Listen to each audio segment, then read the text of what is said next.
Kalau kita berbicara tentang pariwisata Kota Solo, Yes. sebetulnya seperti apa sih gambarannya? Kan sebetulnya Kota Solo ini terkenal sekali ya. Iya, potensinya. Potensinya. Nah, sebetulnya pada umumnya seperti apa dulu? Pariwisata Solo.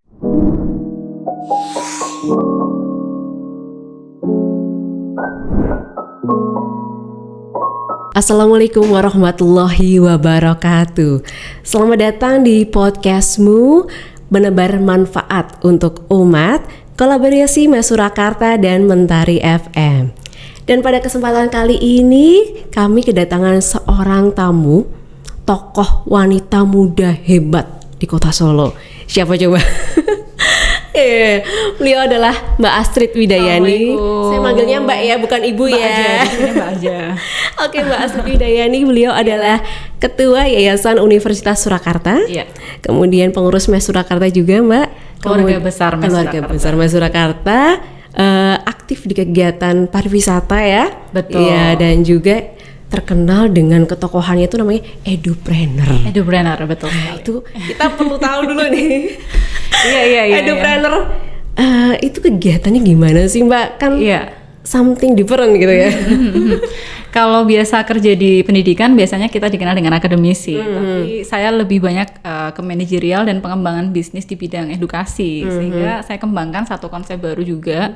Tidak hanya mungkin saya sebagai pelaku praktisi bisnis di pendidikan, tetapi juga ada mindset juga kewirausahaan di pendidikan. Oke. Namanya edupreneurship. Jadi mulai dari kita kuliah sudah ada keinginan untuk mengembangkan bisnis seperti itu.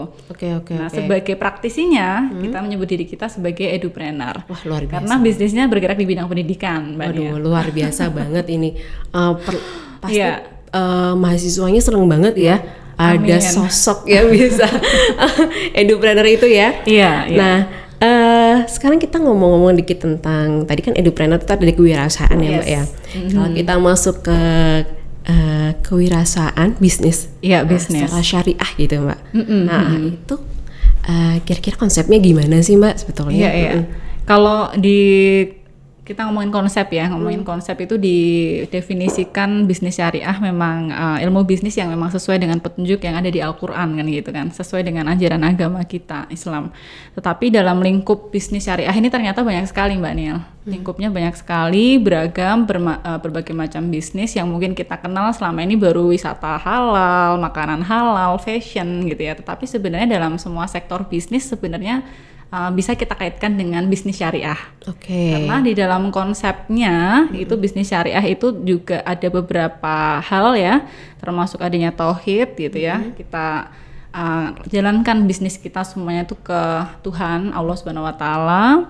Kemudian itu sebagai niat ya dalam berbisnis. Kemudian juga ada responsibility, jadi ada rasa tanggung jawab. Yang ketiga juga ada equity atau adanya kesetaraan gitu, tidak membeda-bedakan, sampai dengan adanya kehendak bebas. Jadi memang kalau di bisnis syariah itu seharusnya tidak menjadi pembatas malah, tapi justru menjadi pelindung. Oke. Ya, gitu karena adanya ya. aturan-aturan, ajaran-ajaran agama yang harusnya kita taati, harusnya menjadi sign ya, petunjuk-petunjuk yang memang menjadikan bisnis kita ke depan bisa lebih aman lagi dan lebih baik lagi. Bahkan cara-caranya berbisnis kan juga diatur ya, Mbak ya. Iya, Kalau bisnis syariah itu betul. aturannya, cara-caranya, terus cara beraktivitas, beraktivitasnya dan Aktivitas bisnisnya, aktivitas bisnis betul. dan juga bertransaksi jual belinya. Jual Nah, belinya itu sebenarnya juga dipermudahkan kita dan mudah. dilindungi. Ya. Ya berarti itu sudah ada aturannya semuanya ya. Jadi Sudah. insya Allah itu malah lebih memudahkan, lebih berkah memudahkan dan barokah gitu. Iya, betul. Nah, tadi saya udah di awal nih kan Mbak Astrid ini ternyata aktif sekali di pariwisata. Bahkan menurut saya nggak hanya di Kota Solo ya. Iya, sejak kecil dulu suka, sejak sekolah, sejak aktif di Duta Wisata juga. Iya, ternyata Mbak Astrid ini juga Duta Wisata tahun 2006 ya, Jawa Tengah. Nggak, Duta Wisata Jawa Tengah tahun 2006 ya. Ketahuan umurnya ya. Berarti totalitas sekali dia. Sampai sekarang masih ngurusin pariwisata. Alhamdulillah. Nah, kalau kita berbicara tentang pariwisata Kota Solo, Yes. Sebetulnya seperti apa sih gambarannya? Kan sebetulnya kota Solo ini terkenal sekali ya. Iya, potensinya. Potensinya. Nah, sebetulnya pada umumnya seperti apa dulu? Pariwisata Solo sejak saya dulu pertama sebelum ikut Duta Wisata Sejahtera kan di Putri Solo Mbak Nia. Itu sampai sekarang belum berubah sih. Iya. Belum berubah, hanya saja memang ada 1-2 destinasi baru yang mungkin itu bagian dari pengembangan gitu. Tapi kalau kita berbicara dalam konteks pariwisata seutuhnya memang belum bisa dikatakan ada development yang signifikan juga. Karena wisata itu kan ada yang wisata buatan, ya kan destinasi baru, ada juga wisata yang memang sifatnya sesuai dengan sumber daya yang ada di lingkungannya. Misalnya alam. Solo ada nggak Mbak Nia? Jarang juga. Solo. Bisa dikatakan seperti itu. Tapi yang kita sebut tadi sebenarnya Solo tuh potensinya lebih ke budaya dan sejarah. Tapi secara umum memang bagaimanapun juga wisata Surakarta ini kalau kita tahu resource-nya atau sumber dayanya memang dari budaya dan sejarah ya memang harus itu yang kita uri-uri gitu, yang kita lestarikan. Dan enggak pesimis juga, kita ke depan harus bangga karena Solo juga akan punya masjid besar. Ya kan? Yang itu nanti juga bisa jadi daya tarik wisata. Jadi kalau kita ngomongin wisata Solo nih Mbak, itu nggak hanya tempat wisatanya aja kan?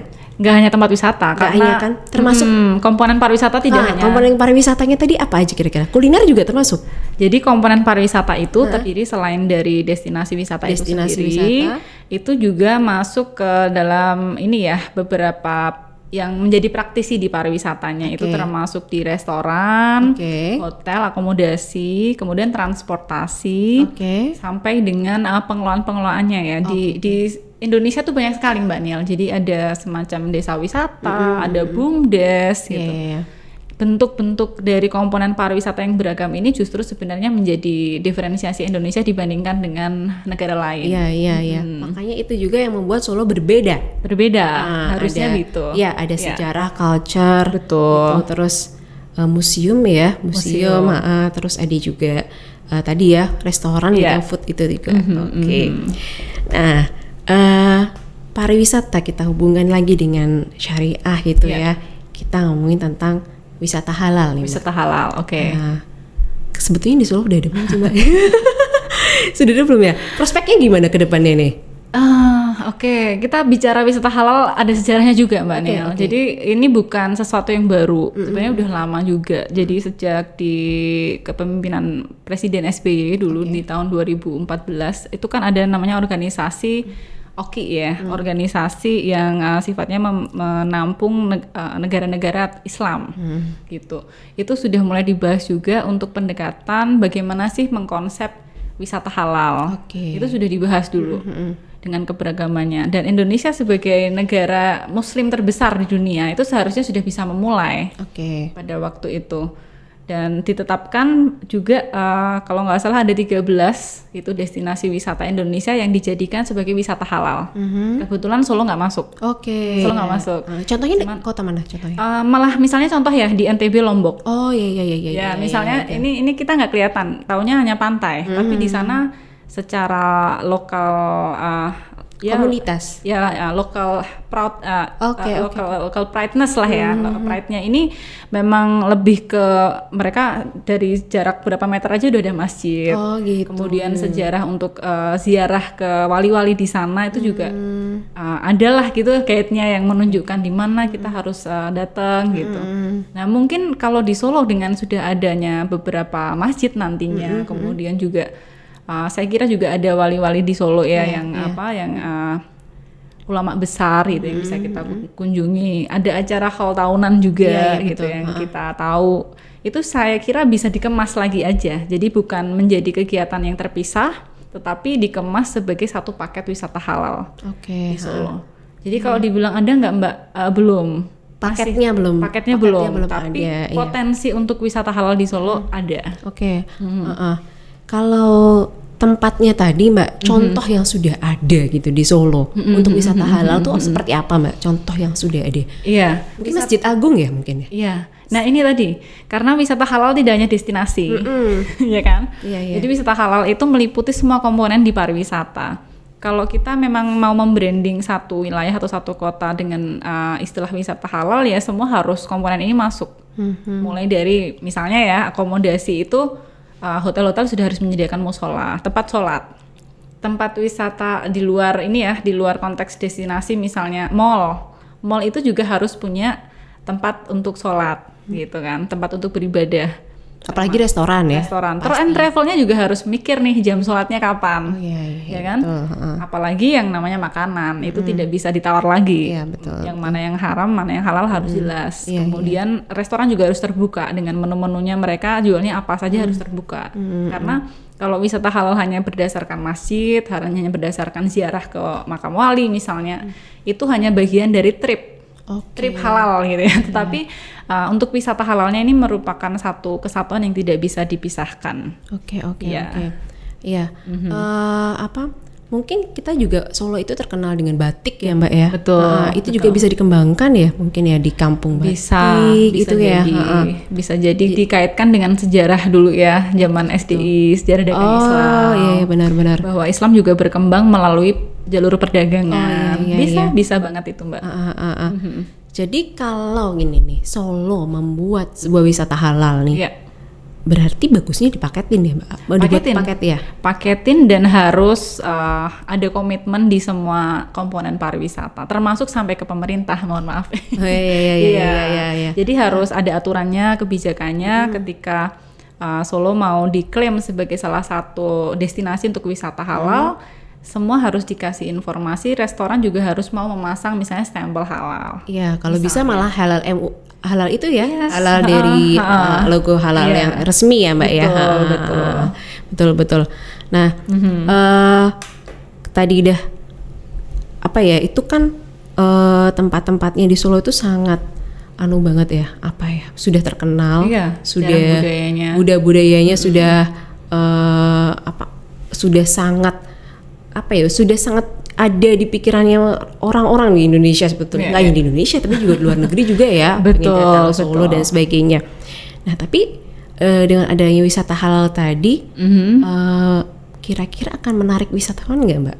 Nah ini menariknya besar ya? Ada data sih Mbak, saya udah nyatet juga data. Jadi sebenarnya ada data dari State of the Global Islamic Economy Report, itu ada spending Muslim travel. Jadi ada riset tentang wisatawan yang Muslim gitu ya. Jadi ada perhitungan di situ. Wisatawan Indonesia atau wisatawan dunia?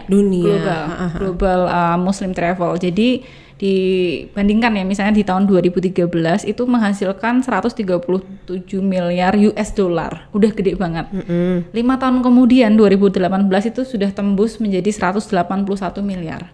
Berarti kan selisihnya dari 5 tahun saja sudah banyak peningkatan. Bisa kita simpulkan sedikit bahwa mungkin ya yang memeluk umat agama Islam juga semakin banyak. Iya betul. Iya kan? Itu. Kemudian dari segi jumlah prosentasenya yang belanja ya ini di wisata halal ini juga meningkat sebesar 12,5% kalau dibandingkan selama kurun waktu 5 tahun itu. Ya harusnya kita optimis karena kita negara Muslim terbesar tadi ya saya bilang. Kebetulan waktu saya ikut Duta Wisata Jawa Tengah, saya mewakili Semarang kan Mbak Nil. Itu saya punya satu penelitian, kan disuruh nulis kan, disuruh nulis paper gitu kan, tentang apa yang menjadi potensi daerahmu masing-masing. Saya nulis wisata religi, bukan wisata halal, tapi wisata religi karena Semarang itu hampir semua agama ada kan. Dan ada bangunannya, gereja Belenduk, Masjid Agungnya, kemudian Sampokong, terus Vihara Budagaya gitu kan. Semua keberagaman tuh ada. Nah di situ tinggal dikemas aja dari wisata religi. Terus kalau kita mau mempelajari Islam secara lengkap, ya dikaitin aja dari masing-masing tempat wisata itu gitu. Misalnya, kalau misalnya di Solo terbatas, bisa jadi paket ziarah Wali Songo misalnya. Jadi dari satu tempat ke tempat yang lain, nanti endingnya di Solo juga ada sebuah perjalanan ke Kampung Lawean misalnya di Langgar Merdeka atau apa. Itu kan ada sejarahnya semua. Tinggal bagaimana menarasikan aja sih. Nah, Tadi yang kita belum singgung nih Iya. dengan wisata di Solo ini kan udah ada batik ya. Kita Iya, sangkut iya. pautin dengan fashion Muslim. Nah Oke. itu kan bisa banget untuk menjadi tujuan juga kan. Bisa Atau, banget, bisa banget. Tujuan dari komponen wisata halal tadi betul, kan. fashion. Nah itu bisa ke batik atau juga bisa yang ke baju-baju muslim kan di Solo kan banyak banget ya untuk Betul, bisa banget. apa produsen dari baju-baju muslim itu itu juga bisa jadiin salah satu itu ya salah satu apa Ya, bukan hanya potensi ya. Kalau menurut saya kita udah leader. oke Kita udah leader di bidang fashion muslim dunia. Solo atau Indonesia? Indonesia. Oh iya benar. Nah, Solo mungkin ditambahkan aksen atau ornamen yang berbau budaya. Misalnya tadi Mbak Nela sebutkan ada batik gitu. Oke, Biasanya muslim kan tetap pakai abaya, tapi bagaimana mencampurkan batik di dalam abaya misalnya. Iya. Dan seterusnya pengembangan. Scarf. Ya, saya nggak mau promosi soalnya di sini nggak boleh ya. Tapi boleh dicek juga di akun saya. Jadi kebetulan bahas ini sekalian deh. Dia juga Entrepreneur di bidang itu entrepreneur di bidang fashion muslim. Kemudian dia tuh punya karakteristik jilbab ya. Jilbab yang karakteristik kota Solo. Kota Solo dan budaya.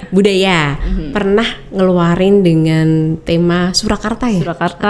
Itu ada apanya itu? Ada gambar landmark Kota Solo. Landmark Kota Solo, ada pasar gede. Ada apa lagi ya kayaknya? Ada Keraton Kasunanan. Terus ada Hono Corokonya ya. Hono Corokonya. Tulisannya Surakarta Hadiningrat. Jadi beliau tuh udah bisa sebagai souvenir nanti kalau wisata halalnya udah jalan.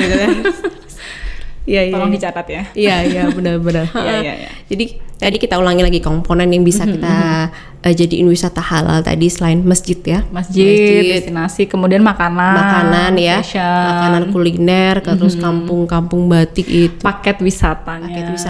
Betul. Itu paket wisata tour travelnya tadi ya. Betul. Tour travelnya. Kemudian sampai dengan ritualnya Mbak. Jadi ritual itu kan biasanya identik dengan budaya. Padahal di Islam kan juga ada sebenarnya. Jadi proses masuknya Islam ke Indonesia kan ada akulturasi, asimilasi.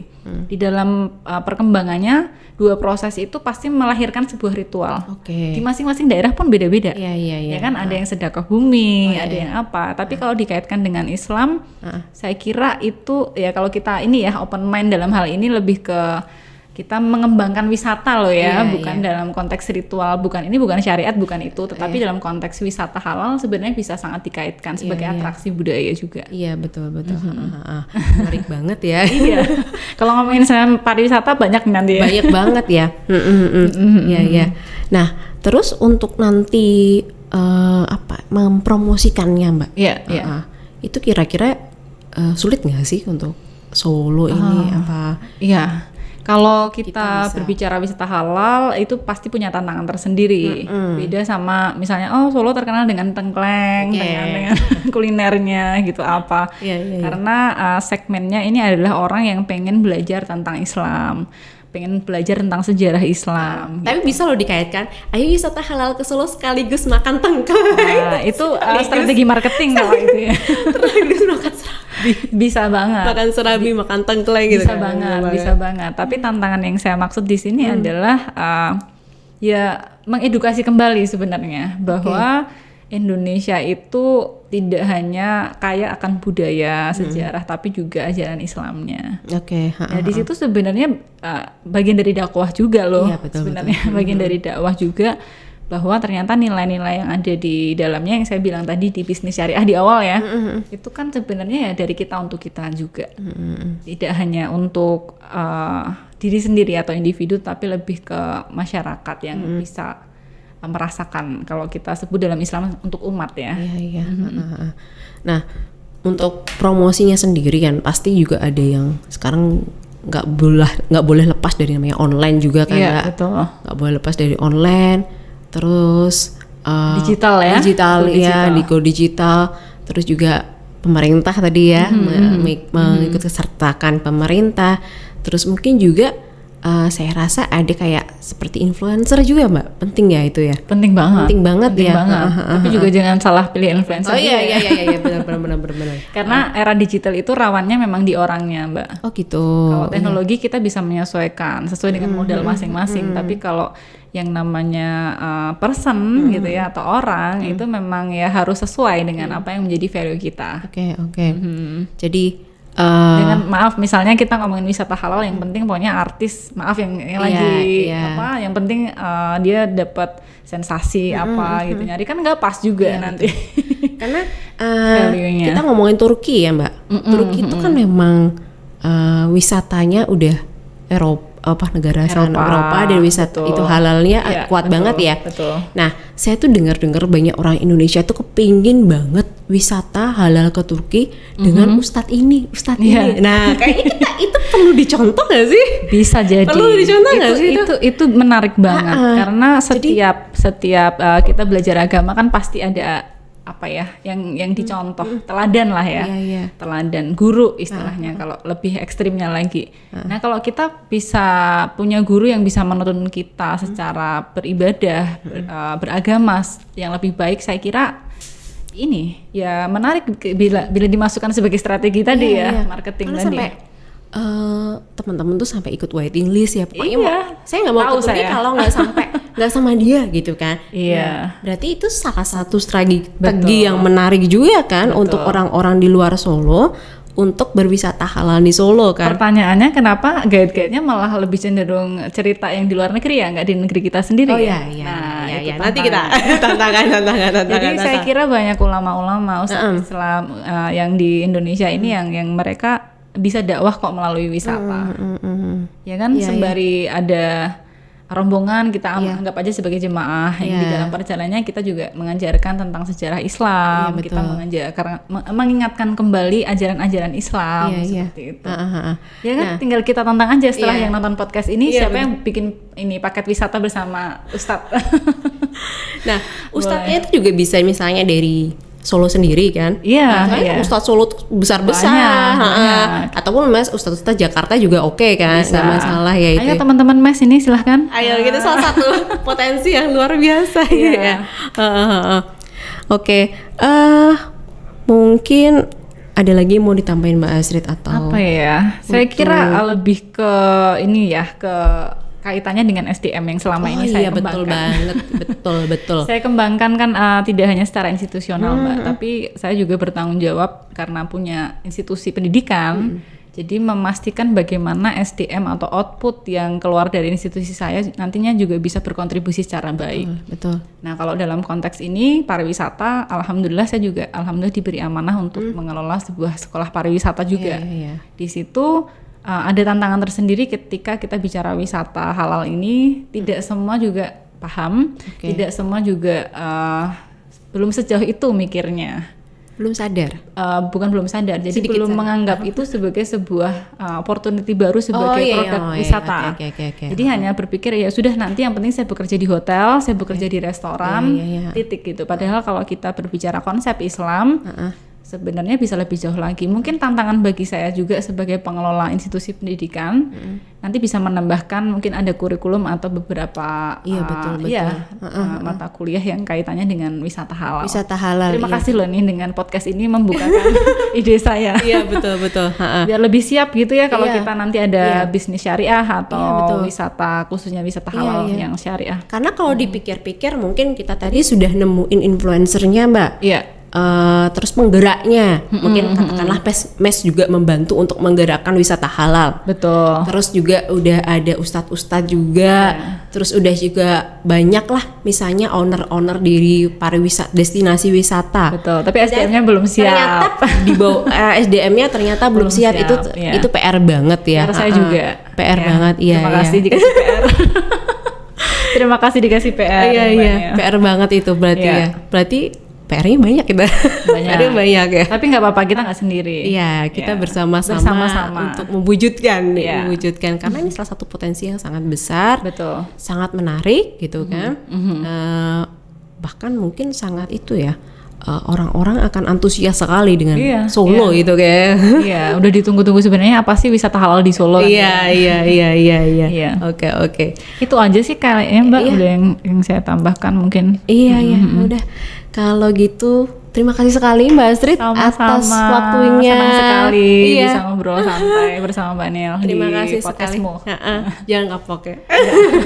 Terima kasih sekali atas waktunya. Terima kasih sekali atas ilmunya. Terima Amin. kasih sekali Ya, atas terima kasih. pemikiran dan juga Terima kasih juga PR-nya. PR-nya. Oke, ngobrol bersama. Oke. Iya, iya. Demikianlah podcast kita kali ini bersama Astrid Widayani yang mengangkat tema wisata halal Kota Surakarta. Saya Nieldia Novandrila undur diri dari hadapan Anda. Wassalamualaikum warahmatullahi wabarakatuh.